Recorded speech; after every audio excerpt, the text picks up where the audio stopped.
If you want to quickly translate WhatsApp messages to another language, you're in the right place.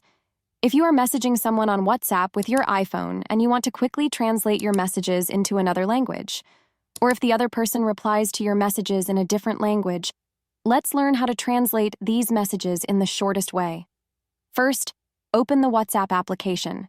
Type the message you want to send and select the message. Then tap on the arrow on the right and tap on Translate. As you can see, your text has been translated into French. You can change the translation to any other language you want by clicking on the translation. Let's say someone else sent you a message on WhatsApp and you want to translate it. In this case, tap on the sent message and hold on it. Hit copy and directly paste it into the text spot.